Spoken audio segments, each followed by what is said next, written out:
Welcome to the Athletic Football Show. I'm Robert Mays. Joining me today, it's my good friend Nate Tice. Nate, how you doing, buddy? I'm doing very well. This is the first time ever that I thought I was going to need to wear makeup for a podcast because my son gave me a shiner. Not real. You can't really see it. It's not too prominent. It looks like it's just an exaggerated ring under my eyes. I generally have rings under my eyes, but man, took a bottle straight to the eye as we were watching Bluey, which, by the way, when you do have kids. Oh, Bluey's great. I've watched Bluey. You watched Bluey? Yeah. It's Last year, 4th of July, I phenomenal. was at a cabin with like 7 small children, and Bluey was just on the entire afternoon. Oh, yeah. So I got a lot of Bluey exposure. It's good. It's good. It's good. It's a very good show. Now we're looking for the long dogs because now we've been watching these episodes about 40 times a day. So yeah, that's it. But I'm doing very well. Ready to jump into this. We're doing what we've done for the last couple of Mondays here, or last couple Tuesday shows, going through all kind of the team needs and mock draft scenarios for every single pick in the first round. Today is 11 through 6. A little bit different how we're going to handle this one because we're going to skip 11. There's no need to have the same conversation we had about the Minnesota Vikings that we had when we discussed them with the 23rd pick. So if you want to go hear about the Vikings team needs, what they might do with the trade up, all of those possible scenarios, you can go listen to the show we did 2 weeks ago because it would be the exact same discussion. Mhm. They still have the same picks and nothing has really changed. For this to actually work and for their plan to come together, they probably need to trade up and draft a quarterback. And that's the discussion we had 2 weeks ago. And if you're a Vikings fan going, but what quarterback should we talk about? What do they think about the quarterbacks? We have a quarterback show with Dave Brugler. So there you go. So if you're a Vikings fan, want to hear what we think about it, want to hear about the quarterbacks as well, we got a couple episodes for you to listen to as well. I will admit that I've already talked about the Vikings way too much and what they might do. So there's no need to spend more time on it, even if we do find it interesting. So let's skip down to the 10th overall pick. That belongs to the New York Jets. As you were kind of stacking up the needs for the Jets as we get closer to this draft, where did you start? It's got to be O-line, right? That's why I keep coming back to it. It's got to be, but then it's the Jets, and then I understand the pass catcher thing, but the argument's the same with pass catchers or O-line. It's where they found some stopgaps, but they also are kind of win now. But do you bridge the hurt guys for the 1 year to the future if none of this regime's going to be there? It's a kind of knotty little thing going on right now, but it's the same argument, I guess. So I said they should go O-line, but I guess it depends who's making the call. Is it Joe Douglas? Is it Aaron Rodgers as far as the timelines? Is it the bald bearded angel on one shoulder? I think they're on more similar timelines than it might seem, though, because if this doesn't go well, they're gone anyway. So I think the win now urgency is true for the quarterback. It's true for the head coach. It's true for the general manager. So I do think that should be taken into account. I also wrote that down because if they sign a guy and maybe he's going to be a starter next year and he's more of an insurance policy right now, that's probably the smart way to do it. But that's not the mindset that they've taken into this offseason. So I think there's a lot of layers to get through. Zach Rosenblatt, who covers the Jets for us, the Athletic did all team needs for all 32 teams that we released. I think it was late last week. And a lot of the teams did positions, right? Zach just said insurance policies. And I thought that was the correct way to handle it because they, like you said, they need very similar stuff along the offensive line and at the pass catching spots. Let's start with the offensive line. Let's talk about some of the additions they made this offseason, just set the table about where this group sits. Perfect. So they added Tyron Smith in free agency on a short-term incentive-laden deal. John Simpson comes in on a multi-year contract as a kind of a mid-tier free agent, and then they traded for Morgan Moses. So in theory, there are 3 new starters for the Jets offensive line heading into this season. Here's the problem with some of that. Tyron Smith played fantastic last year. He did. He has not played more than 13 games in a season since 2015. He played 13 games last year. Yeah. Before last year, here are the games played from Tyron Smith. 4, 11, 2. So even the 13 games he played last year were an outlier. Yeah. Morgan Moses has been healthy for most of his career. He missed 4 games last year with a lingering injury, and he's going to be 33 years old, and both of those guys are free agents after this season. So even if they have 2 new starters at offensive tackle, do you really want to go into the year that way after the way that last season went? How did Aaron Rodgers end up getting hurt, and what tanked the second half of the year for the Jets offense outside of quarterback play, but other general ineptitude? Yeah. Seemed like the line play Seem to me, and these are kind of half measures. Understandable half measures. I do want to say this about this. Don't mind For it the at all. situation they are in, this is one of the best paths they could have taken as this team, where the situation that they're in right now. I think the big question with the offensive line is not whether you feel like Tyron Smith or Morgan Moses are going to get hurt. I think you should plan on them missing at least a Correct. few games. The bigger question to me is, do you feel comfortable with Carter Warren as your swing tackle after last year? So he was a 4th-round pick last season. He played about 400 snaps because everyone on the depth chart had to play for on the offensive line for the Jets last year. So he played 400 snaps last year. He had 5 starts. I went back and I watched today, and there's some stuff you can get excited about. Mm-hmm. He's really long. He actually anchors better than I thought he would for a guy who's a little bit on the skinnier side. He only weighs like 310 at 6'6". Not a lot of leverage in the run game, but you can talk yourself into his upside as a pass blocker. But is that what you want to do? I do want to go into this season being like, one of those guys gets down. We're going into this with a 2nd-year, 4th-round pick that may have to play extensive snaps for us. If you're comfortable with that and you think he can take a step this year, then that's fine. I don't know if I would personally be comfortable with that, even if you think he's a worthwhile swing guy and he's maybe even a future starter beyond this season. They would still need another starting tackle in 2025 because both of these guys are older and hitting free agency. But here's the problem with all of that. That is a future problem, and I just don't know if this front office and this coaching staff is worried about thinking that far down the line. Yeah, but all the things you laid out, you can't bet on these guys starting the whole time. And what did you say? Everybody took turns getting hurt. And that's kind of how offensive lines go. The outlier is everyone staying healthy. Those usually have some good team success too, tied with it. But that's the outlier, not everyone getting hurt. That's more and common. That's the outlier when you're having guys that are 28, 29, 30 years old that don't have injury histories. Prime rookie contract guys, second contract guys, not Tyron Smith. And Tyron Smith is a good player still, like you said, but he's going to get hurt. This is just what it is. And when you're talking about having a swing guy, maybe a young day 3-ish guy or interesting middle round guy, that's like, oh, this would be like the Chiefs kind of have the same issue going on. But then how many other Chiefs that legit have 2 good starters? And then whatever you want to think about the right side right now, Trey Smith and Taylor are still fine or better starters at the very worst after last year. So that's a way better situation to maybe drop in a swing guy. Here you're saying, hey, Tyron Smith's hurt, Morgan Moses gets hurt. And if that's likely going to happen, so this guy's going to have to start. And that, again, now we're going to trickle down. Elijah Vera Tucker has yet to have a healthy season, I believe. And also, I just want him to play one position and get to keep playing that position. The flashes are so good with him, and it's frustrating. But it's more common that he's been hurt than he's been healthy. So if you're just betting, they're all going to get hurt at some time or another. So I love what Zach said, the insurance policy. Like that's what it is. You are essentially all in 2024. So let's make sure that one injury just doesn't have a domino effect where they're, even with Rodgers back healthy, off an Achilles, you're still sunk because one guy's missing and the trickle down effect that happens from that. I agree with you. If it were me, I would. Yes. The one thing I would not allow to happen to me this season, if I were the Jets, is I would not allow offensive line injuries to sink my season. That is the one thing I would not allow. That being said, what if there's a timeline where one guy gets hurt? Morgan Moses plays 17 games. Tyron Smith misses 4 or 5 games. Carter Warren comes in and does an admirable job. And the guy that you draft in the first round, 10th overall, never plays. And you have this all important, everything is on the line season, and you could have drafted Brock Bowers with the 10th overall pick, and he could have been a starter from day one. I think that is, I don't care about that timeline, but if you're Joe Douglas, I think you kind of have to think about that timeline a little bit. We're just watching on Hard Knocks last year. They everything's roses when number 12's there. So I'm sure they expect everyone to be healthy when they get there. I get that argument, but to me, that's like, holy crap, that's so much that has to go right. That's Paul Arrakis. Paul Atreides kind of timeline there where it's like one thing has to go right of a billion variables right there for that to go right. And that's what it is. That's why, and again, I'm always going to come back to line anyways. And I understand the argument though, is what if one of these top 3 receivers drops to 10? Holy crap.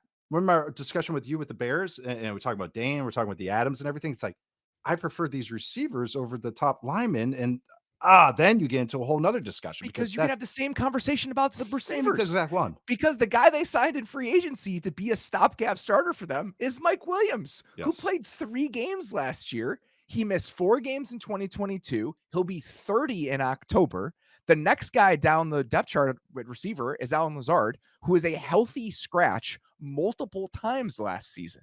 So even if with what they're working with right now, you could make an argument that's all the same arguments for a receiver that you could for an offensive lineman. So I understand going both directions. I just feel like the offensive lineman to me prevents you from realizing the worst timeline. The worst case scenario, you're just protecting against that by drafting an offensive lineman in this spot compared to a receiver. Even if you look at the position groups independently, the situations are very, very similar.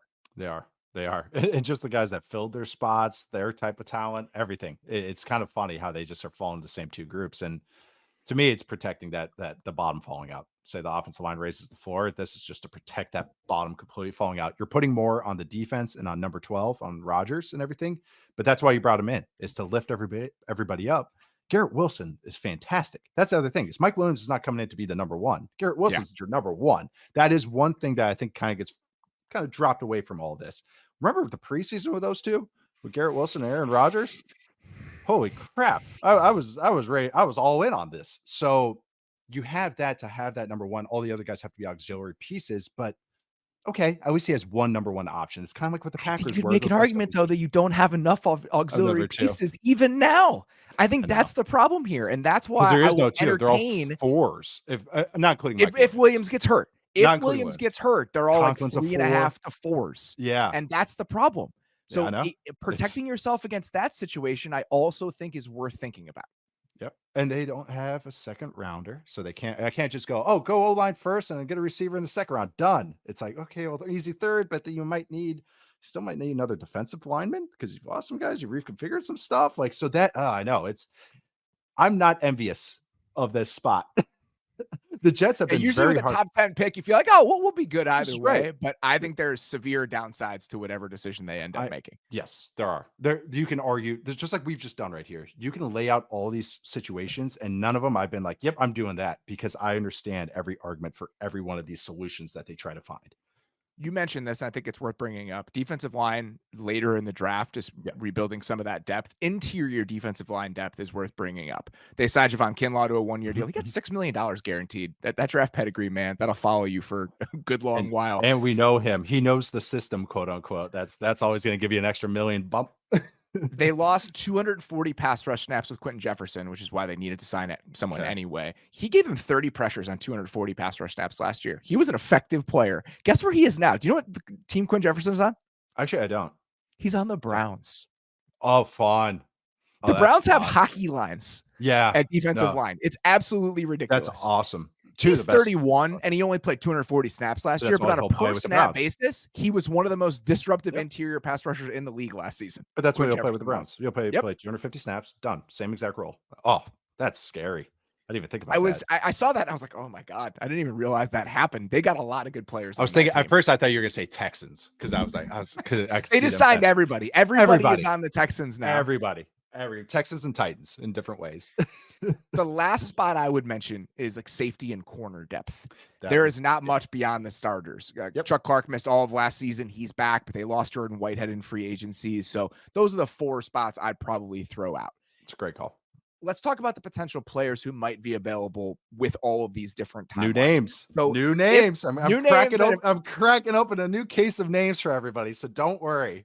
Guys who were not available at pick 18 are now available here. If you could pick one of the tackles for that path, which one would it be for the Jets? Let's say Joe Alt is gone. Just this hypothetical. Joe Alt is gone. He went to Tennessee. Who would you take if you were the Jets and you were picking a tackle? The last time the Jets took a lineman high, other than Vera Tucker, so this already just gave my own caveat to my own example, but they took Mekhi Becton, who was a big project-y, had all world potential. It's just Jason Latham propaganda. That's what this entire show is going to be. Well, it was, but I'm actually going to go, we're talking about insurance policy, right? And if I'm a team going like, all right, yeah, we want something from maybe the hypothetical year 2, year 3. I'm just acting like this is year 1 of the Aaron Rodgers timeline and Joe Douglas timeline. It's fair. Let's give us the true insurance policy at the line, which is Troy Fatanu. That is a guy that could potentially play all 5 spots. Okay. If Oh, I he get that. I like that. and it's at 10, which I think is very fair for him. I think he's 10 on my big board, but others are near the same. I'm not the high guy on him. That's I about think his DJ has range. him up there too. Yep. Everybody's Yeah. kind of the early teens with him. I think we're all kind of getting a consensus with him, but he can play all 5 spots. And then, yeah, maybe he's just an okay tackle prospect, or if you're low on him, I think he's a good one. Still, he'll get us out of a pinch and could potentially be that good right tackle, get us through the left tackle. If we need a swing guy, if a guard, Elijah Vera Tucker doesn't get through another year, boom, he's our right guard. The center goes out, Tipman goes out, boom, he can maybe play center for us. So just that's that true insurance policy with a ceiling for more. So he's kind of that nice bridge, I think, of the lineman prospects. I actually like that. That makes a lot of sense. And I think you swung me even further that direction by pointing out a guy who can play all of those spots. Let's talk about Brock Bowers, though. So let's say, hypothetically, all of the receivers are off the board. Even if it's not the smart thing to do, and even if I think it leaves you vulnerable, dropping Brock Bowers into this situation and just having him be your slot receiver, and you play more 12 personnel, Conklin's solid, and you have Garrett Wilson and Mike Williams, that as a quartet with a semi-healthy offensive line and Aaron Rodgers and Breece Hall, it's kind of fun to think about. Even if it's irresponsible, it's kind of fun to think about. I even was going full on Chiefs looks at 13. Garrett Wilson's the only receiver. Of course you were. Oh, yeah. But you got Conklin, Jeremy Ruckert. When Mike Williams gets hurt, this is what they might have to do. So. Yes, this actually, so get ready. This is Halloween. So, and then you got Jeremy Ruckert, who's a good blocker too, and never healthy either. Weird. This whole Jets team, it seems like. But you just get 2 really good kind of two-way tight ends. You get Bowers to move around. He's your Z, basically. Oh, yeah. Now we're, maybe we got a stew going. So, I actually like the Bowers thing with Rodgers, not in Hackett and everything, is Jermichael Finley. Remember, he was kind of that backfield tight end for them. He was a Y technically, but they used him almost like a fullback at times. And who does that sound like? Kind of sounds like Bowers, doesn't it? Like I'm also just imagining like all these seam rips right past the linebackers flat route that we kept seeing all those years ago, or the signal flat route. All one of those that he's done 500 million times in his career. Yeah, no, there is something there. Like it's one of those at first I thought was fan fiction, but I've kind of all of this is anyways. But as I've kind of really have thought about that, it's like, okay, there's more of a fit for Bowers with the Jets than maybe I thought even before I started doing these exercises. I think Bowers, if the argument for Bowers for me is he fits within the pieces you already have. And I think it is a good contingency plan. Plus, if everything goes well, he still contributes. That's what I like about it, because he in 12 personnel, he's still out there. You're trying to take it over the top. You're saying, hey, if we do hit the good timeline, let's make sure it's great. Like that's kind of that's where you're Williams, at. But also if Williams does hurt, he can give you a secondary pass catching option. So that's why I think it's more responsible and safer than it might seem at first glance, drafting what you could consider a luxury pick at 10. I think it actually is a sounder decision than it might seem, because all the different timelines that can play out, he's a contributor in all of those timelines. So that's why I think that there's an argument for it, even if I do feel like the offensive line route is still the smartest way they can go. No, I'm with you on this, because Bowers and Garrett Wilson would actually have really good synergy together. So that's a whole 2-man game I'd like to see. So yeah, I'm with you. I first thought this was a luxury fan fiction thing. I was like, whatever, let the fans have fun. And again, in a real football sense, I have grown to this kind of idea with Bowers with the Jets. You mentioned they sent their second to the Packers for Rodgers. They swapped fourths with the Ravens, so they moved down in the 4th round. They have about $1 million in cap space right now. I assume that something will happen. They can restructure Quentin Williams and get about $12 million instantly. I think he's still like 21 years old and will likely be on the roster for the next decade. So moving some money around with him is probably a safe thing to do. Oh man, he was. Retired. Why you don't have much of the Jets defense is as bad as this offense was last year. That defense still rocked, and even Quentin Williams didn't have the sack numbers and everything. He was still freaking dominant. He's one of the best defense players in the league. He's incredible. He's so good, and they actually ended up winning kind of the contract stuff, seeing where the rest of the market's kind of going at that position. So. We didn't mention Hassan Reddick at all. That's on me. But so if you're looking at they still have a ton of guys on the edge, because they still have Reddick. They still have John Franklin Myers. Will McDonald was a rotational piece for them last year. What's exciting to me about Reddick is even if he's 30 this year, he was 13th in total snaps among edges last year and 7th in pass rush snaps. That is not going to happen on this team. So even if on a per snap basis, he was less disruptive last season than he had been over the past couple of years, on this team, I think he's just going to be deployed in the way he should be. I mean, he's kind of going to be more of a Bryce Huff replacement DPR than he is plus. like a full-time player. Exactly. Yeah. Because he's making 15 against the cap. You don't want him to play 400 snaps or something like that. But I do think that his workload is going to be more in line with what it should be at this stage of his career. And there's a chance that even as he's getting older, you'll see a better version of him just because he's going to be on the field less. No, it's a great point. And they have more rotational help there as far as different types, different guys that can play at different spots. Like DPR plus is what he's going to end up being, which I think is ideal at this time of his career. He's still going to get after the passer, and he's going to get more help than he probably got last year. It's going to feel like 2 years probably go. Him and Sweat were both like in the top 7, I think, in terms of pass rush snaps among edge guys last year, and that's just not going to happen with this team. This team took a pass rusher with the 15th overall pick last year when they didn't need one. That's how this team goes about it. So he'll have plenty of help this year. You look on our lads and he'd be like 4th column. He is. He said he's. I mean, that's wrong, right? Like it's wrong. No, I know, but that's still a misrepresentation of what the depth chart looks like. But the fact that a 1st-round pick who got snaps last year is 4th on their depth chart, quote unquote, is very funny. All right. Let's get to the Chicago Bears, who have the exact opposite situation right now. So if you were stacking up the needs for the Bears, where would you start? Yeah, I think first it's one more pass rusher, get those sacks, and then the other would be, it's kind of a luxury thing, but one more pass catcher or one more lineman. And that's how I look at this team. Well, it's not going to be quarterback. It's quarterback, but we know what's happening. Go pick one. But I just think all of those are in a similar situation. No, not really. No, I was going to say, I think edge is with a bullet the number one need on the roster. Yes. No, I think they need one more guy that can get sacks. They need one more guy that can finish, not create pressures, but just finish. That's what they need. The other ones are more luxury, I would say, or maybe just kind of go like, we like it, but maybe if we just really want to feel really good about that room. I think you could make an argument for receiver or offensive line, and we will do both of those here in a second. Yes. But with edge, there's a glaring need for me. I like DeMarcus Walker. I think DeMarcus Walker is a really solid player. I think DeMarcus Walker is best utilized as a 3rd rusher who can move inside on passing downs. With the current structure of the roster, that's not how he's going to be used or can be used. He's a starting edge rusher right now based on who else that they have. So for it all to come together in a way that makes sense, I think you need another edge rusher somewhere along the way, whether that's with the 9th overall pick or later in the draft. I don't know, but there aren't that many guys left in free agency who can fill that spot. So that's why I think that this is just like a big blinking light for me that needs to be addressed in some way.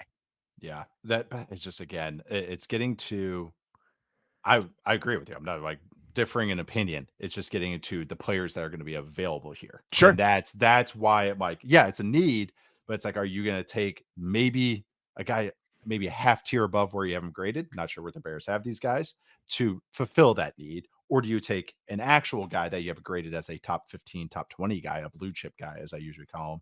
Do you take those guys are for sure BPA, and we feel good about getting the BPA? That's the predicament, I think. Actually, I think ideally the Bears are in a fantastic spot to move back from there at 9. Just move back just slightly. Just stay in the teens. Just stay in that kind of early mid-teen range. Maybe someone just wants to jump up and snag one guy, snag a lineman. Maybe there is another guy there. Maybe someone is a Bowers fan, something like that. Because I think that's ideally where you can get. That's where the edges are kind of slotted. I'd feel better about taking a Jared versus a lot to a Chop. Even Chop Robinson would be a little rich for me, but I can make the understanding. A Dallas Turner, those types of guys would make a lot more sense to me at 14, 15, 16, somewhere around there, as opposed to 9. And I know it sounds like splitting hairs, but this is the teardrop. I don't think it's splitting hairs at all. Yeah. Especially in the situation they're in where they only have 4 picks. I think there's a strong argument for potentially moving back and adding more picks. So these are the two kind of situations that I would trot out. Okay. All right. Let's say you're sitting there at 9 and Rome Odunze is on the board and all of the pass rushers are on the board. Okay. So you can take Rome Odunze and drop him in with Keenan Allen and DJ Moore. Keenan Allen played 2/3 of his snaps in the slot last year. For the most part, in 11 personnel sets, he is a slot receiver. So if you drop the Dunze in there, then you piece together the other pass rusher with Jacob Martin, who they signed in free agency and has been decent, on a per snap basis over the last 2 years. DeMarcus Walker, you sign Calais Campbell. You just try to piece that thing together. Or you trade back, add a piece in let's say the 3rd round, you draft a Verse or a Latu, drop him in, and you piece together the wide receiver in through free agency, whether that's an Odell Beckham or a Michael Gallup or an MVS, somebody like that. Those are kind of the 2 paths based on what you do with that 9th overall pick in those 2 spots specifically. I like the Rome Odunze path more. I did too. I was hoping that'd be your conclusion on all this. I was getting a little worried here because I was like, I think there's an obvious answer. If I have to piece it together, that's what I want to do. And that's why I think, again, even if it seems kind of fantasy football-ish when you already have a couple pass catchers and you need a trench player desperately to drop a Dunze in there, I just don't feel that way. Keenan Allen's 32. Again, he plays most of his snaps in the slot, and you're in 11 personnel. If you do what Shane Waldron did last year, 63% of the time. So I think, again, it's a combination of fun, talent, and soundness. And if you can do all of those things at the same time, I am in favor of that decision.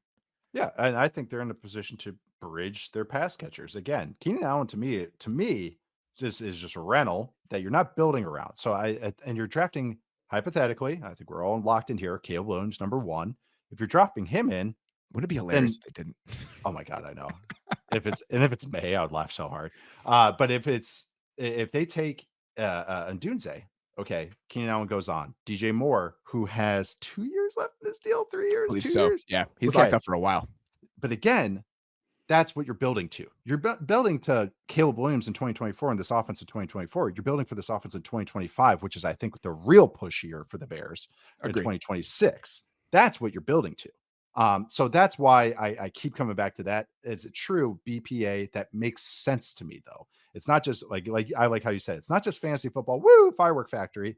There's actual sound reasoning as far as team building to me, the type of player you can hypothetically get. That all makes a lot more sense to me. And hypothetically, again, you might not be picking number 9 next year or have another team's first number 1 overall pick. Picking, say, late teens or mid-teens, do you think you're going to get a Roman Dunze type, or do you think you're going to get a Dallas Turner type at that stage, usually in a normal draft, typically, quote unquote, normal draft? That's the hypotheticals you got to go down, which leads me to Dunze or Neighbors, or in the weirdest world ever, Harrison Jr., but a pass catcher of that type, because I think those guys are elite types. And if you had asked me this 2 or 3 years ago, I probably would have said, the edge is just, there's more scarce. It's harder to find them. And I think it's kind of neck and neck these days.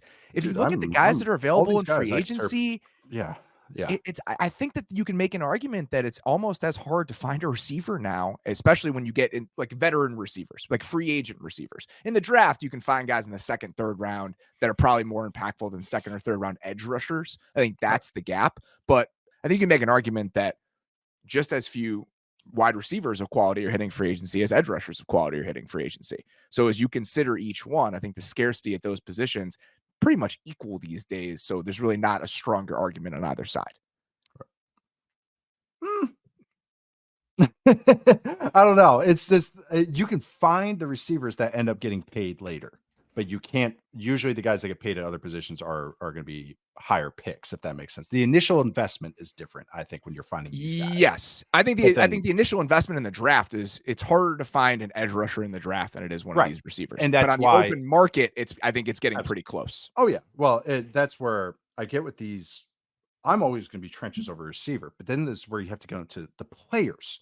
The players matter. You can't just go, me, who, when we did the position arguments or most contracts, I went edge after quarterbacks over receivers, over offensive tackles. Here I am on this show going, draft the receiver over the edge because it matters, because the player matters to these discussions. So that's why if Odunze is not there, then I get trade back. Okay, maybe I can make the argument for Dallas Turner and I can get into those discussions. Or maybe if you want to do offensive line and all that. But if Odunze is there, he's to me that type of player that's like, yeah, just take him.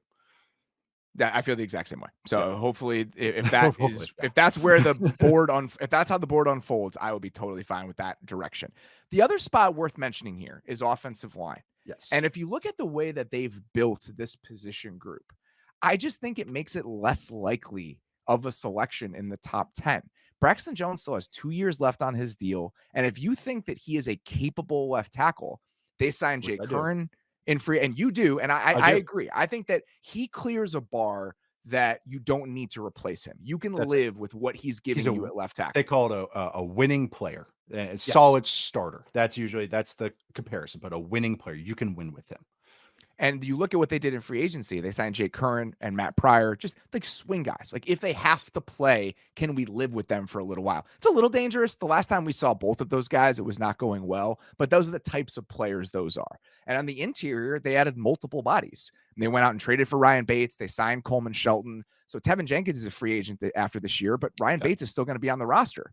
So hopefully he can play guard for you if somebody gets hurt. So I do think that there are enough bodies among that entire position group that they would be okay if they just ignored it over the first couple rounds here.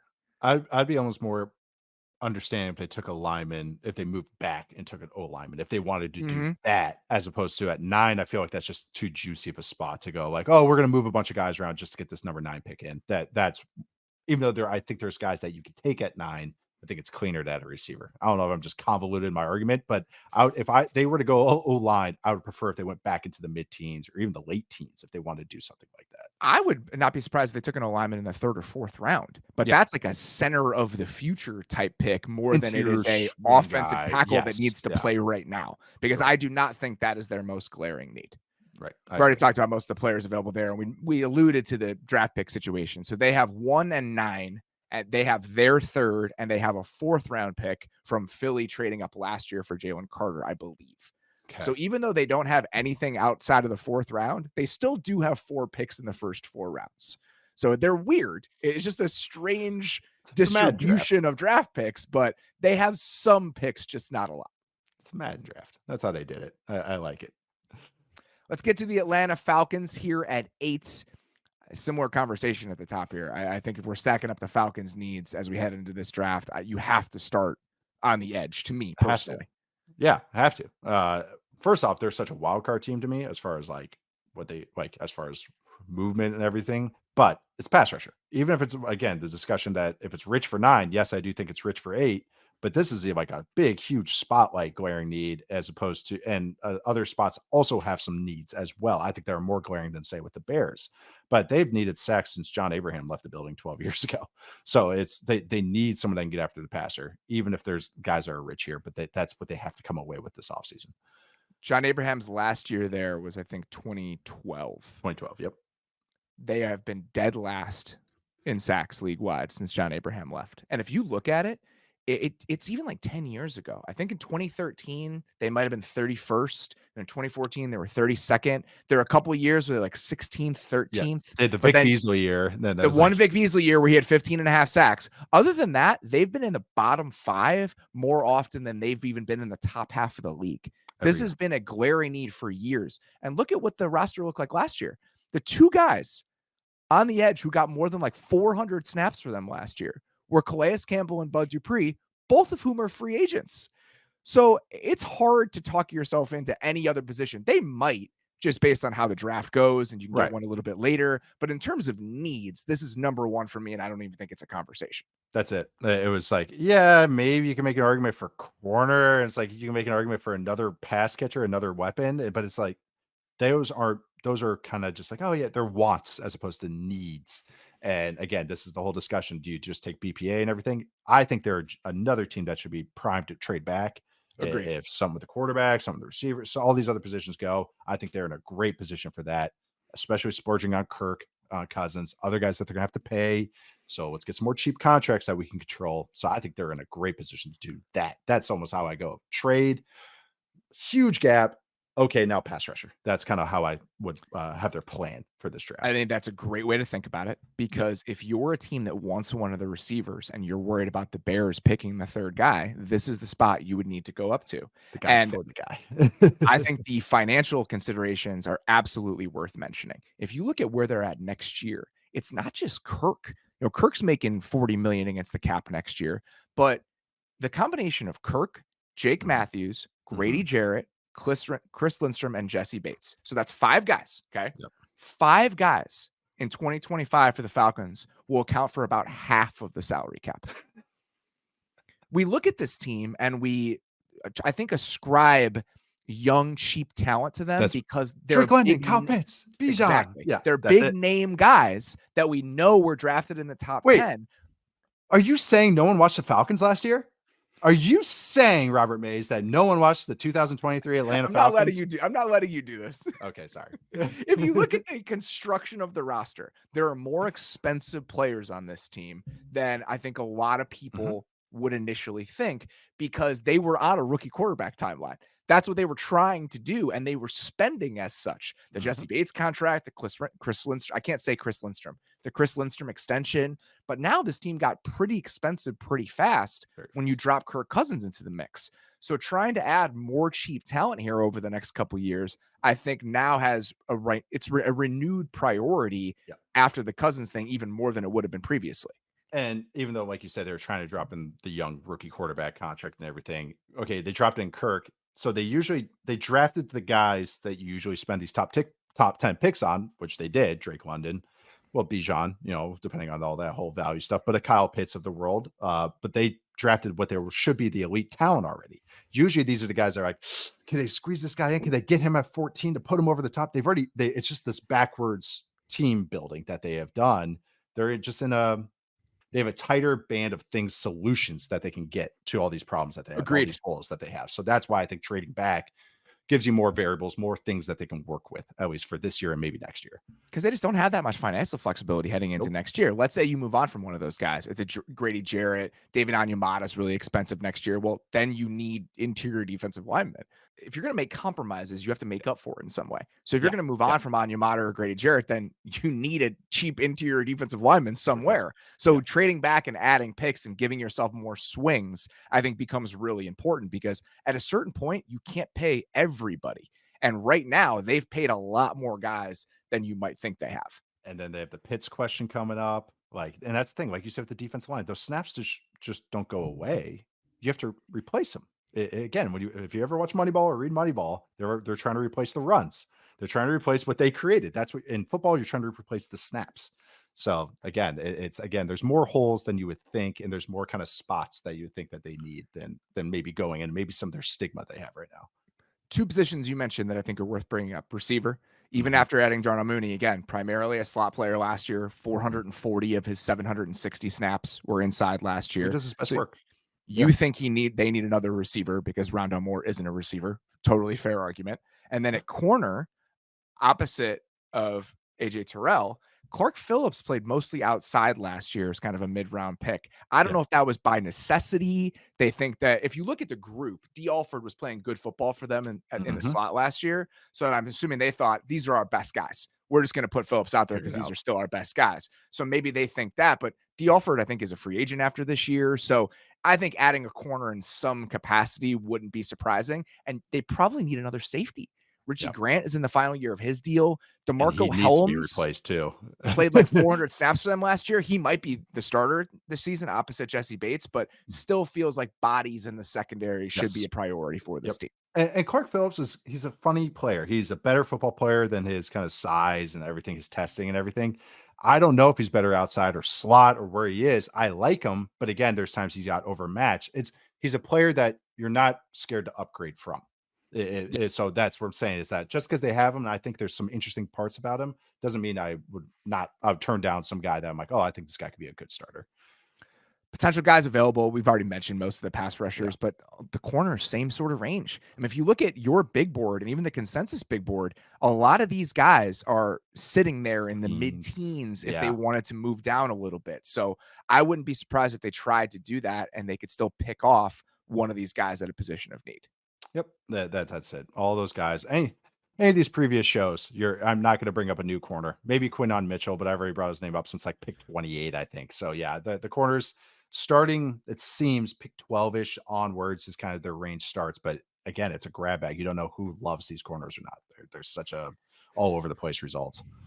Addressing the draft capital, even if before they trade down, they already have an extra third from the Jags in the Calvin Ridley trade, which is nice. They have 4 picks in the top 108, but adding more of those, never a bad thing. Again, especially for a team that does need some more cheap players, even if they have a Drake London and a Kyle Pitts already. Let's get to the 7th overall pick here, the Tennessee Titans, another team where it's really no conversation, I think, about what the most glaring need on the roster is. Oh, man. Is that the offensive line? It For the sure Titans? is, my friend. One It of sure one of the is. easiest teams to mock draft for me, which means they won't be drafting an offensive line at pick 7, offensive lineman at pick 7 when it comes. I think the But only reason they won't be drafting an offensive lineman at pick 7 is if they aren't picking at pick 7. at 7, That's that's the why. only reason. Again, another team. This is the trade back range. If anyone's getting the hint here, this is another team would not be scared or would To not me, it's say the it's wide receiver trade up range. That's yeah, how I've yeah, been yep, conceiving yep. of it. If Something you're the weird Cardinals happens. moving back to Yeah. 11 and you want to move back up, if you're one of these teams that wants to take a shot from the teens to come get one of these guys, I think 7 and 8 with the Titans and the Falcons, that's what I would have circled. Yeah. Julio was what? Or the 6? Chargers at 5. That's a little bit more aggressive. Yeah. Julio was pick 6. Yes. Yeah, we're getting into there. We're getting into that. I mean, this is the table setting you have to do, though. These are the situations that lead That's to why this draft is so fun, though, because this so range fun. right here, so many different things could happen. I was waiting for defensive players all year with Dane just to rise to the board, and it's just more offensive guys just kept coming up, and I was like, this is gonna be really fun once April rolls around. I should say February rolls around, and then you get and then we get to the draft, and it's great. But with the Titans, it was pass catcher, offensive line at first. Then the Calvin Ridley thing happened, and then it kind of naturally draws your attention to the offensive line if they want to help this out. So for weeks, it's been Joe Alt from Notre Dame, left tackle. That has been the guy that I've mocked. Everybody has mocked that. I feel like everyone I saw, it made a lot of sense. Alt seems to be going up a little bit, which makes this into a little more interesting conversation about who could potentially be a tackle 2, or if they are the team taking tackle 1. But to me, it's line. It's just starting with offensive line, and I don't think they're not precluded from taking whatever spots BPA O line at that. Yeah, you need a left tackle. If you let's say you want to have Nicholas Petit Frere still be a starter, you move him back to the right side, you pick a left tackle. They still need a right guard. Brunskill was on essentially a backup contract. He's a free agent after this year. The unkillable Daniel Brunskill. Good for Daniel Brunskill, good man. for him. That guy, what a career that guy has carved out for himself. Him, and Younghoe Koo, or the pride of the AAF that we're still kicking around right now. If you look at tackle, though, I think the one argument you could make is, all right, let's say you like 4 of these guys. Yeah. And you're comfortable moving back to 11 and you can pick up something. Just reminded us her husband also a product of the AAF, currently on the Browns roster. That's all right. There's a few of us in there. We're around. So if you go back from 7 to 11 and you can still get a JC Latham who recently just took a visit there, I think that's really the only other consideration. Somewhere along the way with your first round pick, I think you have to drop an offensive lineman into this, especially you've already shown that you have some faith in what Will Levis can do for you. You spent on pass catchers, so you have to give him a chance this year. And I think drafting an offensive lineman is really the only argument, the only way you can do that. That's it. And I think getting back to the teens, there's some of that game theory to it where you're letting others make the picks for you, and it kind of makes your decision easier, which there's something to that sometimes. And just getting more stuff. If you're going to splurge like this, it's just getting more resources for you to play with. So that to me makes all the sense in the world. I think in this loaded offensive line class, they cannot come away with one. And the head coach's dad is the offensive line coach. So I think he's going to have his ear. I don't know. Just a theory.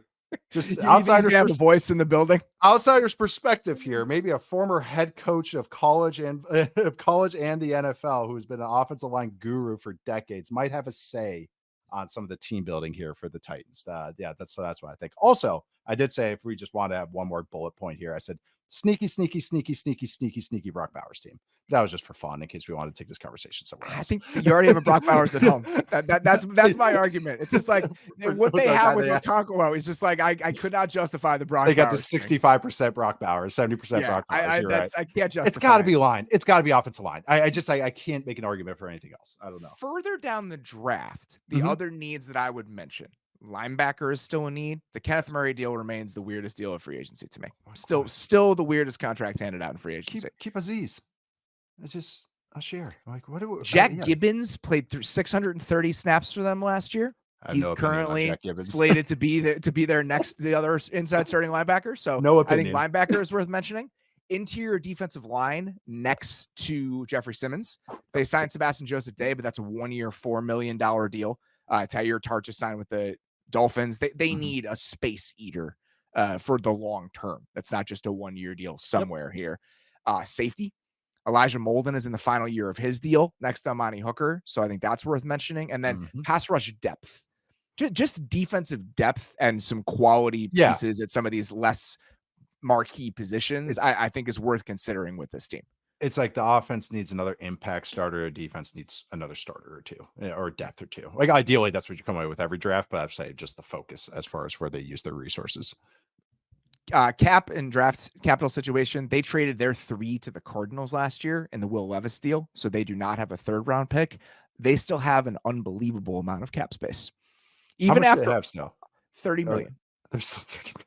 That's so they still have $30 million after all of the money that everyone's asking me, what do you think of these moves? I was like, I don't know, just spend it if you got it, I guess. Like it's gotta go somewhere. The only thing that's weird to me is a lot of the guys they spent on, they're gonna be like 30 next year. Yeah. Calvin Ridley's gonna be 30. Chidobe Awuzie is a little bit older. Even L'Jarius Sneed is gonna hit his age 28 season and age 29 season next year. I mean, you look at their cap, they got a lot of expensive guys who are gonna be like 29 to 32 on next year's team. So if Will Levis hits and he's good and you get that lineman and it all comes together, maybe you can be a playoff team this year. But I think the runway for them with the way they've spent their resources is a little bit shorter than you want it to be. They're betting on a leap. They're betting on a quarterback leap. They really are. Cool if they're right, but it's just that's what they're betting on. Yeah, DeAndre Hopkins is 31. So it's like, this is the offensive pieces around him. Derrick Henry's gone. So it is it's a weird roster. It really is. Titans and Vikings. I just always feel like I come away with that. They're just this is what they are right now. The Titans clearly wanted to be competitive this year, and they spent a lot of money to potentially get there. So we'll see how it goes. Let's get to the New York Giants here with the 6th overall pick. If I asked you the biggest need on the Giants roster, what would you say? Well, offensive line would be need. Yeah. And then explosive pass catcher. I would say impact starter on the offense. Quarterback. I don't know where it's going. So that was why I was asking you the question. Okay. I was wondering if you would go pass catcher or quarterback. What the first thing out of your mouth? It's quarterback, but it's pass catcher, line, quarterback. It's all of it. It's impact starter on the offense. They threw a lot at the offensive line, not expensive guys, but a lot of bodies at the problem. This offseason. They signed John Runyon in free agency. They signed Aaron Stinney in free agency. They signed Jermaine Illuminor in free agency. My takeaway from that series of moves is we'll find 5 either way. That is what that tells me. No matter what happens to us this year, we will find 5 guys that we can trot out and have the 23rd best offensive line in the league, even in a worst case scenario. I think that's what they're trying to do here. Yeah. They're just saying it doesn't matter. Just please, just keep us above water, heads above water. That's what it is. At the coaches' breakfast at the owners' meetings, some of the beat writers were asking questions about Brian Daboll, and they're asking me, Jermaine Illuminor, is he going to be like the right guard? Is he going to be the right tackle? Because they drafted Evan Neal in the top 10, and Daboll gave a not really satisfactory response. He kind of shied it away. I think it doesn't matter. It doesn't matter if he's the right guard or right tackle. Like, we just need him to play somewhere when the dust settles. So I think that even if the offensive line is still in need in terms of high-end pieces, they did enough where they can survive heading into this season if they don't address it early in the draft.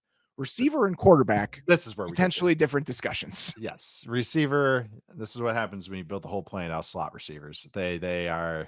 They need juice. They need someone that can win on the outside. They need a player. They need a dude at pass catcher. They've been out of 3s and 4s and 5s for years. They need a dude, and especially a dude that can play on the outside and be that number 1. That's what they need. They absolutely do. And if you look at the way the draft could shake out, and every single mock draft that's happened for the last 6 months, putting a receiver here is very easy. Whatever one is available. If Marvin Harrison Jr. is still there for whatever reason, great. Done. If he's not, Malik Neighbors, great. Done. But they've had JJ McCarthy and Drake May in for top 30 visits. They're sitting at 6. If they like one of the guys at 3 and the Patriots don't end up picking a quarterback, they are the ones in the position to make an easy trade up and draft one of those guys. Because if you're New England, if you did that, even if the haul wouldn't be as big as what Minnesota could give you, I think it's a similar discussion to last year where other teams wanted to trade up with the Texans in that Will Anderson spot. They didn't want to go all the way back to the teens or the 20s. They wanted to just pop back a little bit. So if you're New England and you want to come out of this, if you don't draft a quarterback with one of the top tier pass catchers, going from 3 to 6 is a lot more attractive than going from 3 to 11. So the Giants, if they want one of these guys, if it's Drake May who's there, if they actually do like JJ McCarthy, they are in a position to be the team that takes that fourth quarterback. Yeah. Or third. I even have my notes. I said, move up for a QB. Don't think they will, but ... They are, like you said, they're in strike range. It's everything you say.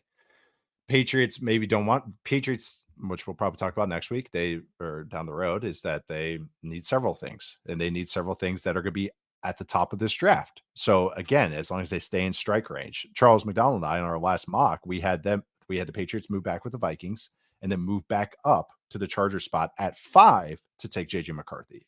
But similar type of kind of thinking as far as just what the move back up and everything like that, being creative with the trades.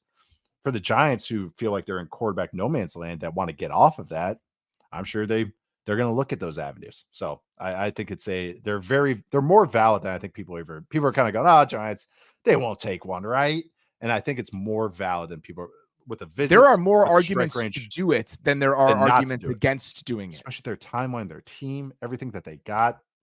Yeah, it would make more sense for them to be aggressive than I think them to not be aggressive. Really. I really do. I think it's about whether you like the quarterbacks and whether the guy you really want is available there, because you could talk yourself into riding with Daniel Jones for the next couple of years, but you're in strike range is a great way to put it. They are closer to getting one of these guys in a quarterback heavy draft than they might be next year if they're a 6-11 team or whatever it ends up being. So I think there's a very sound argument that you can make for trying to make your move right now for that guy. Dan Jones, by the way, $48 million cap it this year. It's 5th highest cap in the league. Worth every penny. It's great stuff overall. Who's above him? Who are above him? Oh, it's a fascinating list. So the guys above him are Deshaun Watson. Yep. Dak. Yep. Because he's like 60 or something. Matthew. It's $55 million for Dak. It's Matthew Stafford, Kyler, and then Daniel Jones. Okay, so is that high this year? Wow. So I think Kyler's partially that high this year because the Cardinals don't have to worry about restructuring him because all they have right now is cap space. They have nobody to pay. So why would you push the money further down the line? The Rams are in a spot where Matthew Stafford is older, so you don't want to keep kicking the can down that road to potentially hamstring yourself.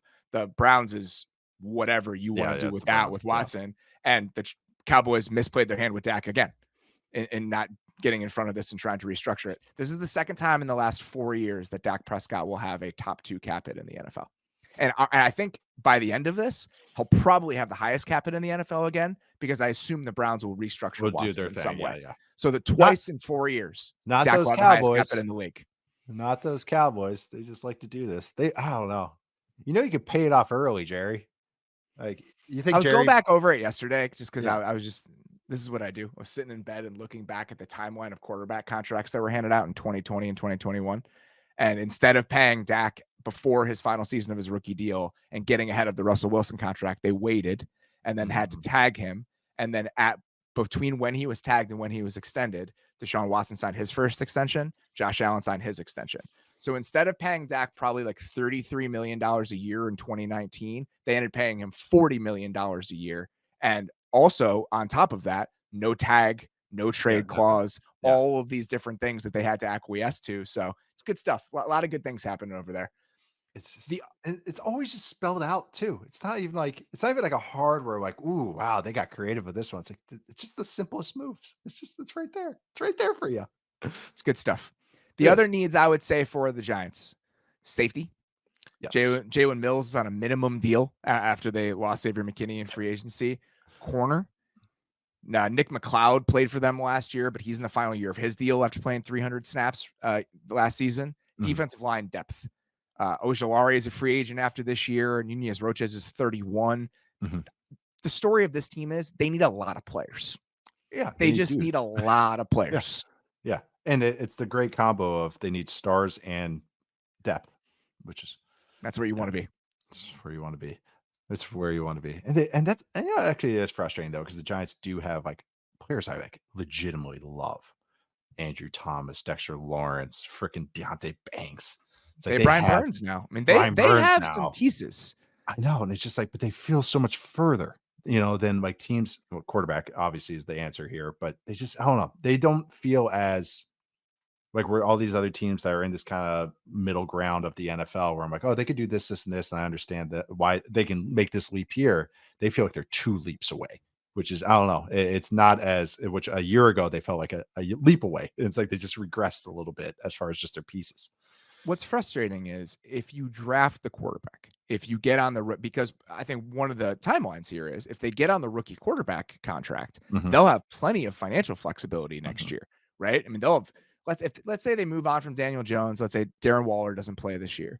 They're sitting at $64 million in 2025 cap space. And if you drop a quarterback into there with the 3rd overall pick, it's $8 million. Yeah. So you still have a ton of financial flexibility. But if they draft a quarterback, they still need a pass catcher. And what will they have to trade to move up for the quarterback? The pick potentially in the 2nd round, the one they got for Leonard Williams, that they would potentially use to draft a pass catcher. So any way you play this out, they're probably going to be left with more needs than you want. Yeah. A lot of robbing Peter, a lot of paying Paul with the Giants. And there's a lot of Peters and Pauls probably listening to this in New York and Long Island. Because my cousin. The draft capital situation, just to wrap it up, again, they traded their 2 for Brian Burns, but they have an extra 2 from Seattle in the Leonard Williams trade. So I did like that move for them, by the way. I did like that. I think we kind of talked about it. I think, I kind of like, I'm not sure which ones we covered or not. Some of these moves that happened after. So I just want to make sure I kind of get my one sentence on it. It's like, I did like that. It's hard to find a guy like that. Even if Burns, we think is that good, very good tier. Hard to find a guy like this. Yes, you pay and everything. They need players like Brian Burns. Like similar conversation in the Montez Sweat thing we had. Exact same. I think it's a very, very similar discussion. It is. The Bears' overall roster, I think, is in better shape than the Giants are, and we know the Bears' path forward with the quarterback. We know they were going to be getting on the rookie quarterback timeline, so affording a player like Montez Sweat is not even a conversation for Chicago. But I think similar mindset when it comes to the scarcity of guys at those positions, and sometimes you need to give up a pick and pay one. So we'll see what happens, but I would not be at all surprised if on draft night we're sitting there and, like we mentioned with Dane, the Patriots are on the board and you just see that Giants logo pop up, and that's where we go. So, because we reacted this on our show with you guys, we know nothing before. So it's like our reaction is literally what we're seeing. So it's always the best. I love it with Dane too, because Dane will just flip like mid sentence. Like he'll just see that and just stop. But he's like, who's moved up? What is that? What is that? Is that 102? And Dane knows where every pick is. Remember that? Like we were doing the math test with him. Like what round is that one in? Yeah. He's something. It's gonna be fun. Alluding to that, we will be live during the NFL draft on YouTube during nights 1 and 2, live from Detroit. So please come hang out with me, Dane, Nate, special guests. We got a lot of fun bells and whistles coming your way. So please be on the lookout for that as we get closer to the draft. For now, that is all we've got. We will be back with Dane on Thursday. Until then, appreciate you guys listening. We'll talk to you soon.